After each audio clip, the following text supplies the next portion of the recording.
그린벨트, 정확한 이름은 개발제한구역입니다. 1971년 박정희 정권 때 처음으로 도입됐습니다. 가장 먼저 종로구 세종로 인근이 지정됐고 77년까지 14개 도시권이 그린벨트로 묶였는데 전 국토의 5.4%로 당시 서울의 8.9배에 달하는 규모였습니다.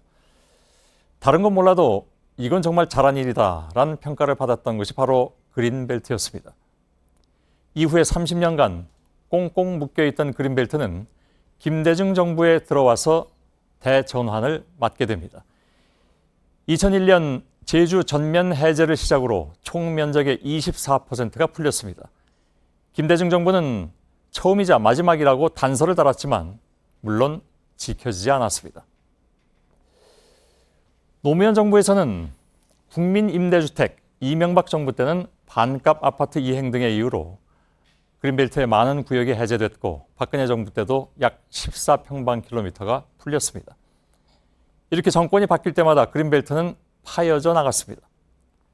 가장 컸을 때와 현재를 비교해보면 약 30% 정도가 줄었습니다. 최근에 다시 이 그린벨트가 주목받고 있죠. 그린벨트를 풀어서 주택 공급을 늘리자는 것인데 최소한의 녹지 공간을 확보해야 한다는 반론의 목소리도 큽니다. 도시 열섬이나 찜통더위에도 녹지는 큰 역할을 하기 때문이죠.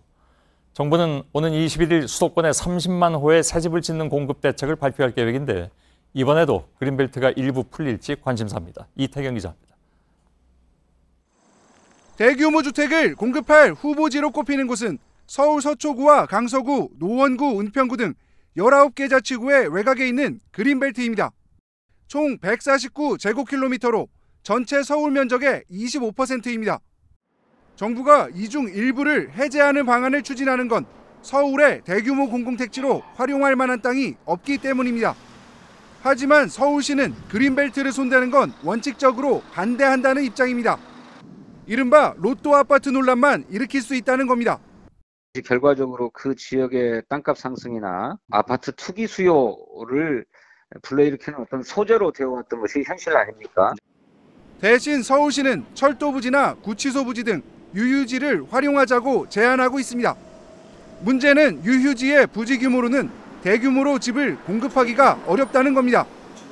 정부는 9.13 대책의 청약 규제가 시행되면 로또 아파트 논란도 줄어들 것이라며 서울시를 설득하고 있습니다.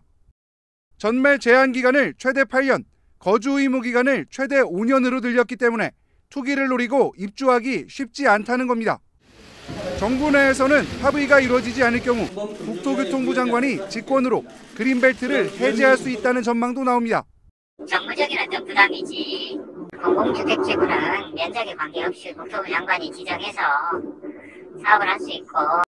국토부와 서울시의 실무진은 오늘 오전에도 청와대에서 주택 공급 방안을 논의했지만 합의에 이르지 못한 것으로 알려졌습니다. JTBC 이태경입니다.